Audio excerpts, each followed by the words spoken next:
আজকে আমরা দেখব দ্বিতীয় পর্যায়ক্রমিক মূল্যায়ন 2026-এর জন্য পঞ্চম শ্রেণী আমাদের পরিবেশ প্রশ্ন। পূর্ণমান 30, সময় 1 ঘন্টা।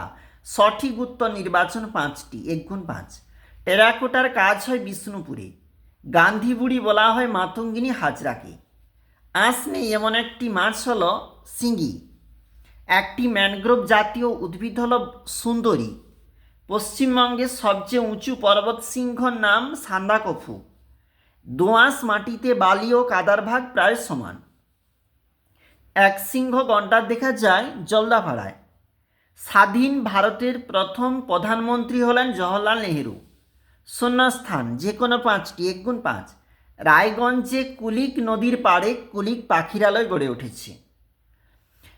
ডিভিসির পুরো কথাটির মানে হলো দামোদর ভ্যালি কর্পোরেশন। বাঁশের কেল্লা তৈরি করেছিল তিতুমির। এইদিকে দেখো, পশ্চিমবঙ্গের সবচেয়ে উঁচু পর্বতশৃঙ্গ সান্দাকফু। বঙ্গভঙ্গ 1905 সালে হয়েছিল। মাস্টারদা নামে পরিচিত সূর্য সেন। আজাদ হিন্দ ফৌজ গঠন করেন নেতাজি সুভাষচন্দ্র বসু। সর্বপল্লী রাধাকৃষ্ণনের জন্মদিনে আমরা শিক্ষক দিবস পালন করি। পূর্ণ বাক্যে উত্তর 10টি, 1 × 10।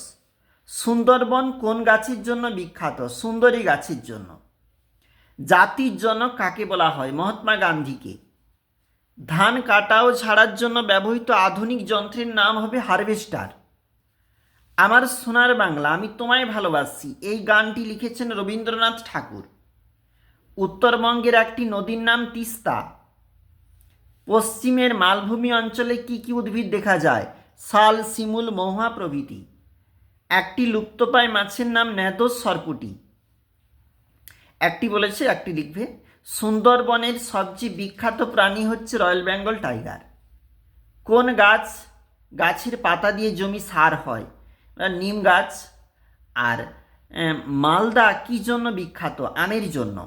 গঙ্গা নদীর উৎপত্তি কোথায়? গঙ্গোত্রী হিমবাহের গোমুখ গুহায়। ভারতের সংবিধান কে বানিয়েছিল? Doctor B.R.. আম্বেদকর বানিয়েছিল। দুজন বিখ্যাত বাঙালি বিজ্ঞানীর নাম লেখো। আচার্য প্রফুল্লচন্দ্র রায়, জগদীশচন্দ্র বসু।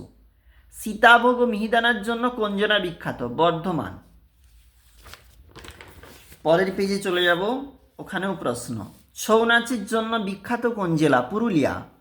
পূর্ণ বাক্যে উত্তর যে কোনো 5টি, 2 নাম্বার করে রয়েছে, 10 নাম্বার। ম্যানগ্রোভ জাতীয় উদ্ভিদের 2টি বৈশিষ্ট্য লেখো। লুপ্তপ্রায় মাছ কাকে বলে? লুপ্তপ্রায় মাছ সংরক্ষণের উপায়গুলি লেখো। সবুজ বিপ্লব কাকে বলে? নদীমাতৃক সভ্যতা কাকে বলে? বিরসা মুন্ডা কি জন্য বিখ্যাত? নিত্যবহ নদী কাকে বলে? উদাহরণ দাও। সাধারণতন্ত্র দিবস আমরা কেন পালন করি? ঠেসমূল ও শ্বাসমূল কাকে বলে? পশ্চিমবঙ্গের আরো অঞ্চলের বর্ণনা দাও। সুন্দরবন অঞ্চলে কি কি জীবজন্তু দেখা যায়? সুন্দরবন অঞ্চলের মানুষের জীবিকা আলোচনা করো। ভারতবর্ষে 2জন স্মরণীয় ব্যক্তির সম্বন্ধে লেখো।